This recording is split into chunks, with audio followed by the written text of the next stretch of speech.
Hello friends, અમે આવી ગયા રામેશ્વર મહાદેવ મંદિરે નવસારી, જે આવેલું છે આમદપુર ગામમાં. આ મંદિર કોણે કોણે જોયું છે એ કમેન્ટ કરજો, અને જેને આ મંદિરે જવું હોય એ પણ કમેન્ટ કરજો, એટલે એને હું લોકેશન બતાવી દઈશ કે કઈ જગ્યાએથી જવાય. આ રામેશ્વર મંદિર છે એકદમ જંગલની અંદર. જંગલ મીન્સ કે ખેતરની અંદર, વાડીની અંદર આવેલું છે.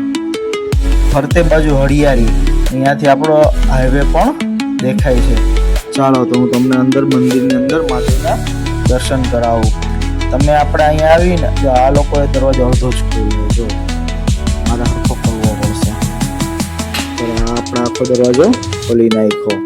પછી આપણે મંદિરની અંદરનો તમને નજારો બતાવો. આ મંદિર એકદમ પરમ શાંતિ જેવું લાગે. અહીંયા જાય ને એટલે તમને ટોટલી નેચરલી અવાજ આવે. પક્ષીઓ બોલતા હોય, જાત જાતના અલગ અલગ કલરવ કરતા હોય, એ પણ તમને બેક વોઇસમાં દેખાશે. આ મંદિરની અંદર આપણે જે બેલ વગાડીની ક્રિયા નીચે ઊભા રહીએ. ત્યાર પછી તમને બતાવીશ આ નંદી મહારાજને. નંદી મહારાજ એટલા મસ્ત છે ને, આમ સુપર બેમ. અહીંયા કોઈ માણસો હોતા જ નથી, એકદમ ખાલી ખાલી જેવું. જેને શાંતિથી બેસવા માટે આવવું હોય ને એના માટે આ મંદિર બેસ્ટ છે, એકદમ બેસ્ટ. ચાલો હવે તો હું તમને બતાવું ગણપતિ બાપ્પા. ગણપતિ બાપ્પા મોર્યા. આ ગણપતિ બાપ્પાને એટલું મસ્ત કાર્વિંગ કરેલું છે ને કે આપણે જોતા જ રહીએ કે એટલું મસ્ત કાર્વિંગ કર્યું ગણપતિ બાપ્પાનું. હવે આવશે હનુમાનજી મહારાજ. હનુમાનજી મહારાજને એટલું મસ્ત કોતરણી કરી બનાવ્યા છે. એટલે એક વખત આ મંદિરે તમે અવશ્ય પધારજો. ચાલો હું તમને ગર્ભગૃહમાં બતાવું અંદરથી. એકદમ ક્લીન, એકદમ ચોખ્ખું.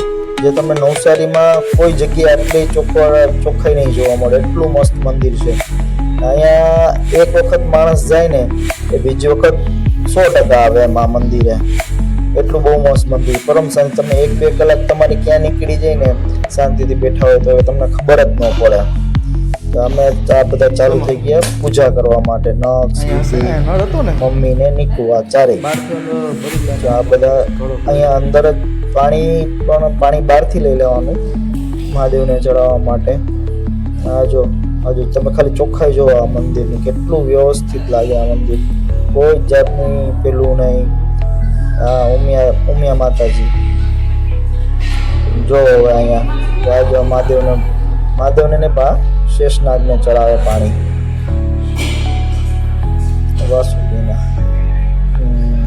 જો આને પેલા અહીંયા ચડાવે નાગને, પછી મહાદેવ ઉપર ચડાવે. પછી આ જો બધા પોતપોતાના પાણીના કળશ ભરીને આવી ગયા. બધા પાણીનો જળથી અભિષેક કરશે, બીલીપત્ર અને જળથી. આ મંદિરની અંદર એકદમ પરમ શાંતિનો અનુભવ થાય. તમે આવો જોવો તો તમને ખબર પડે શાંતિ લાગે એમ. આ જો મહાદેવના મંદિર અંદર તો એકદમ ગર્ભગૃહમાં તો પરમ શાંતિ જ લાગે.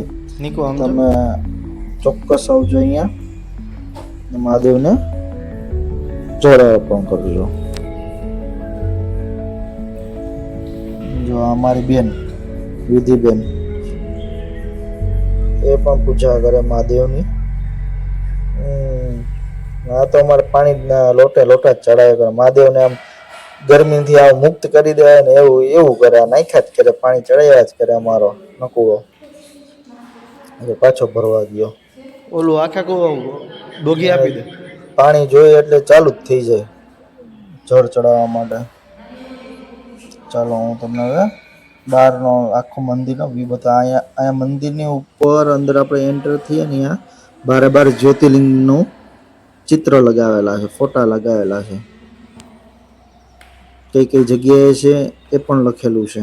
આ જો હોલ જોવા મંદિરનો હોલ એકદમ મોટો છે. અહીંયા તમે પૂજા પાઠ ધૂન વગેરે કરાવી શકો છો. પછી ચાલો મંદિરની બહારનો વ્યૂ બતાવું તમને કે મંદિરની બારે કેવું લાગે એમ.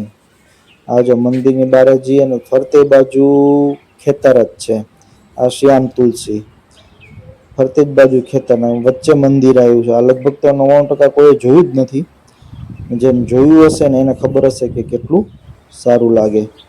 ઓકે, સારું, ચલો, બાય બાય, ટાટા, હર હર મહાદેવ બધાને.